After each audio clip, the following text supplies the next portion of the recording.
په D360 کې یو نوی اپډیټ راغلی ما چې تاسو سره شیر کوم. اوس ډېر کسان چې دي هغه به د D360 چې دا به نه پیژني. دا یو بینک اپلیکیشن دی. برق او D360 چې دوی په یو ځل باندې کار شروع کړو او دواړه چې ډېر زیات بهترین اپلیکیشن دی. نه تاسو پاکستان ایزی پیسې ته جی اس کیش ته او د بینک اکاونټ ته دینه تاسو پیسې لیږلی شئ او دینه چې کله تاسو پیسې لیږلې نو د دې ریټ چې هغه به ډېر زیات زبردست او دې باندې څه قسم ټیکس چې دی هغه به نه. اوس چې دې کې کوم نوی اپډیټ راغلی دی دا ډېر زیات مسافرو دپاره چې دی دا صحیح نه دی.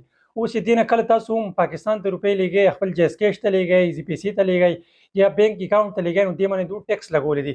اوس په دې باندې څومره ټیکس دی ډېر کسان بیا وایي دا دروغ دي او څوک څه وایي څوک څه وایي. اوس به تاسو له د موبایل سکرین ته بوځم خو ټولو کې اول دا پیج چې دی دا لایک کړئ او دا ویډیو ځان سره لازمي شیر کړئ.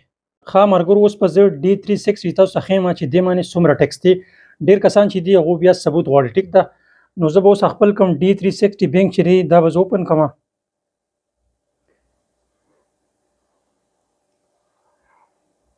دا چې کله ما سره اوپن شو نو دې له به زه اکسس ورکړم.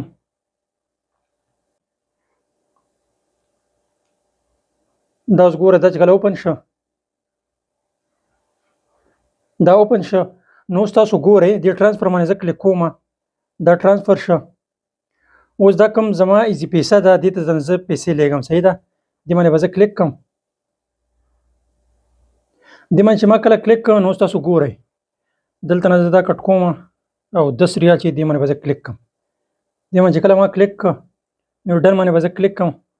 اوس دا تاسو ګورئ دې کې ریټ چې دی نن 74 ریال دی. ټیک ده نو دا تاسو ته ښکاري ټرانسفر فی VAT 11.50 چې کوم ځای ته ومه تاسو پاکستان ایزي پیسې ته پیسې لیږئ یا جی اس کیش ته لیږئ کوم ته چې هم لیږئ نو دغه 11.50 ریال چې دی دا به تاسو نه ایکسټرا ټیکس کټ کوي. تاسو که پیسې لیږئ نو برق نه لیږئ هغې باندې 1 روپۍ ټیکس نشته. نو دا موږ سره یو نوی اپډیټ. امید لرم چې دا ویډیو به ستاسو خوښه شوي. که دا ویډیو ستاسو خوښه شوي نو خپلو ملګرو سره لازمي شیر کړئ او دا پیج ځان سره لازمي فالو کړئ. والسلام.